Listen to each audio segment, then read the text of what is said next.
This is no new thing, right? This is no new thing. I think George Warnock produced the very first booklet on the Feast of Tabernacles in 1951. If you get the context of that period, I mean, you're talking about the healing revival, the 1950s healing revival. Loads of solo, super anointed people moving around, holding crusades with miracles of works of power. And then into that comes this little booklet called the Feast of Tabernacles. Now, that is actually the Jewish feast that they're holding, which they hold every year, is going on right now. Right now, all Jews celebrating Feast of Tabernacles. And here's this booklet coming out. And of course, it's not saying we should celebrate Feast of Tabernacles as in the Jewish feast. It's saying what the Jews need to prise open their brains and receive from the eternal in the heavens themselves. Because this is no week feast. This is no feast lasting a week. This is the rest of eternity. This is a blueprint and a pattern that Paul saw and put down in Ephesians 1:10, and it's been sitting there. Now, I guess some Quakers, some Amish, some other people have sort of sensed that, and they started wanting to live that way. And that's part of what drove them from Europe to America, to experience that. So here you have a prophetic type of Luke kind of guy, Luke John type of guy called George Warnock, writing a very slender, very unassuming little booklet. It's not even a grandiose booklet. It's not produced with lots of lavish praise and hype or anything.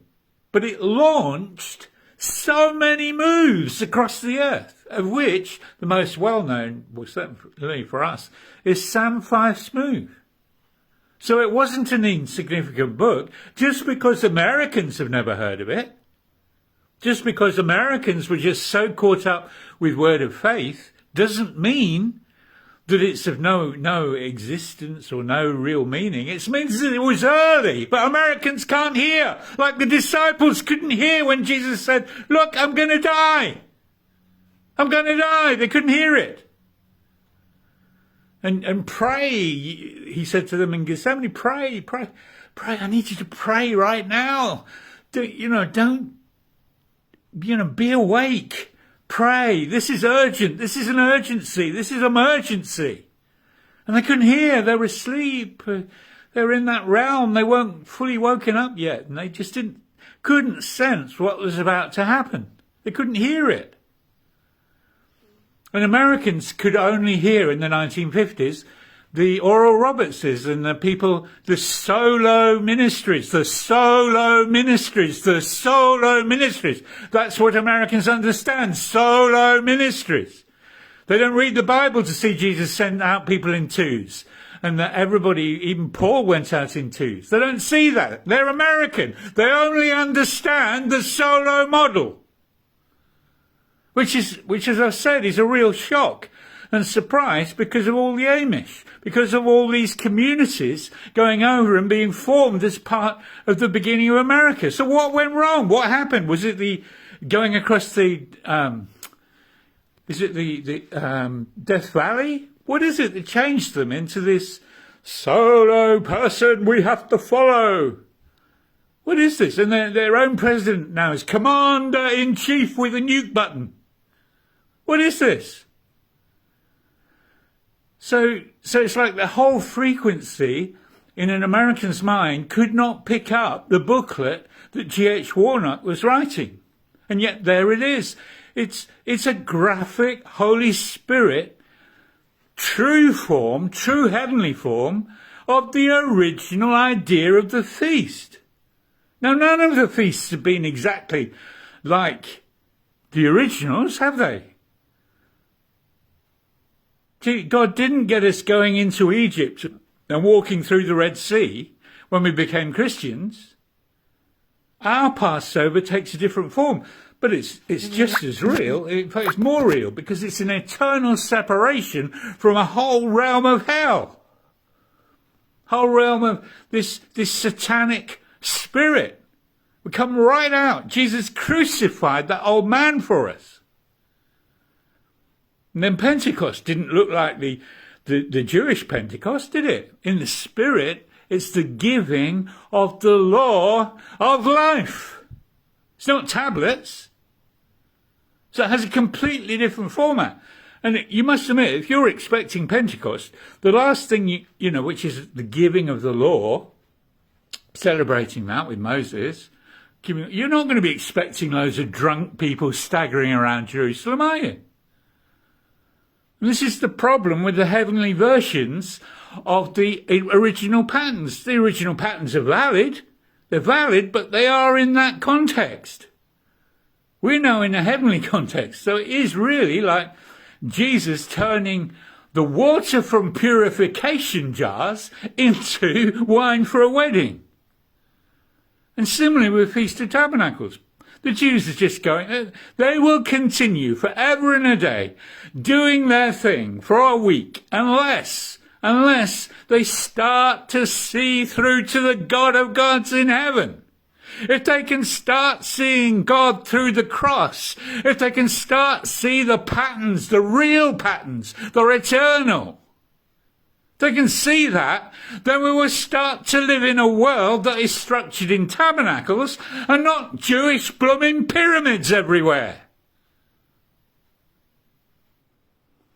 Part of that's coming from Khazarians. I don't believe true Jews are ever really totally pyramid.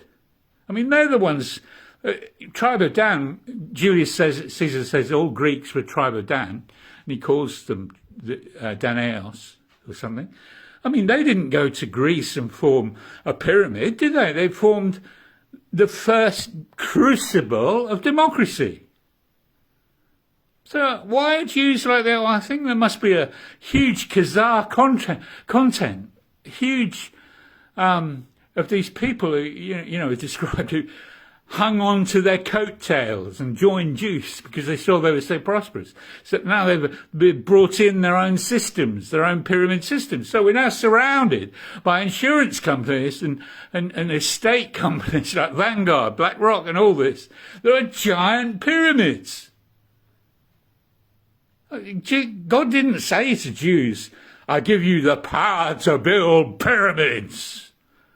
He said, I give you the power to make wealth. There's a difference. So back to John's and Matthew's.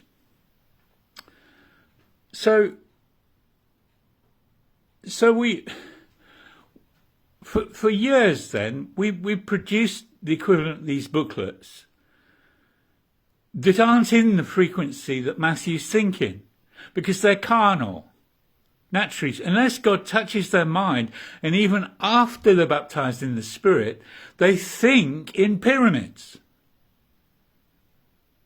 So a booklet like Feast of Tabernacles, well, the proof is George Warnock never became a minister as such. He ministered round house groups. He served Ern Baxter. So if anybody should have got promotion, he could have said, oh, I was the PA to Ern Baxter. But not an American chose him as a minister. No American. Out of all those millions, no American wanted GH Warnock. And he died in 2014. So he's writing books like Feast of Tabernacles in 1951, and to his death in 2014, no American had wanted even a tiny little group of 5 or 10 or 15 for him to be a pastor. Americans don't think in that frequency.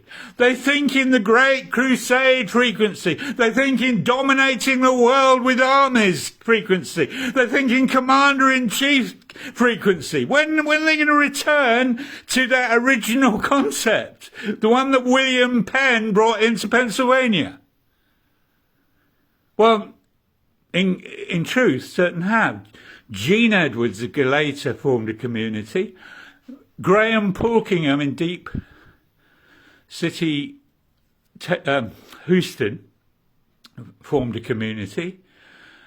Ann Arbor, which is Catholic, well, they got baptized in the Spirit, and being all brothers, because they are in Catholic churches, they formed a community. So that was called Ann Arbor, Michigan. But how, at the moment, anybody that crosses a Matthew, and we have to do it so carefully because, as I just saw in a video just now, that the people who tried crossing Moses, like Miriam and Aaron, grumbled, and at different times people grumbled, and you know, how, like it or lump it, at the moment we're in a pyramid set of orders. We haven't got the new thing yet. So to cross that order, this is why we're told to pray for governments. So we don't sort of pray that they shake. Well, not unless we're really, really clear it's God shaking everything. Because in complete disorder and mayhem, there's only death. There's people murdering each other. There's people looting shops. It's a whole, you know, it's terrible. So we pray all the time for order to be maintained so that we can feed in the true message, which is tabernacles, which is Christ coming into our life and living our life as us. That's the real message. It's way beyond evangelicals. It's way beyond charismatics. This is whole of life. Well, they must have known that a bit with the Quakers and the Moravians' 100-year prayer meeting. But it's this delicate process of trying to explain to a Matthew what the gospel really is. Because they don't hear it. They don't think that way. Partly it's because they're not created that way. They're created to order things. They're created to think on a big level. That's fine. But what isn't fine is the way they close their mind to the fact that the blueprint of heaven is 3-stage. Whether you take the tabernacle, its outer courts, inner courts, and holiest place, whether you take the feasts, the 3 feasts, Passover, Pentecost, and tabernacles. You can't twist that. Matthew can't say, oh, well, I'll tell you what, we'll believe the first 2, and then Jesus will come back, and he'll take relief of my ordering of everything, and once I've organised everything, and Jesus can come back then and do the tabernacles thing. I guess that's how Matthews are thinking. I don't know. But these are really important things. So as the prophetic fourth quarter, we have to somehow bring it in bit by bit. And you can't shake things too quickly, because otherwise we won't have grown as a whole 7 billion of us sufficiently to be able to take the new order. So the new order is a bit like teenagers. You can't say, right, out of the house now. If you haven't been preparing the teenagers to grow up and to make it in the real world as adults, then it's no use getting hard and bringing some other order in just from nowhere, is it? Just because you think, right, they're 18 now. That's sort of what's happening at the moment. We can't leap into anything that just because we read it in the Bible. It has to be God developing everything. It has to be God bringing everybody forth. But nevertheless, just serving a pyramid set of pastors for decades, like we have, no, that's not in the Bible at all. They're rebellious. They're just not hearing God. They're not reading the Bible and say, what they're doing is not in the Bible. And no one's getting saved, and we're not seeing great loads of miracles happening everywhere, are we? So we can safely assume there's something about pastors that is blocking the work of God in the earth. And that's it. It's not in the Bible. That's what the blockage is. But it's saying that in such a way that we can make the transition without complete mayhem.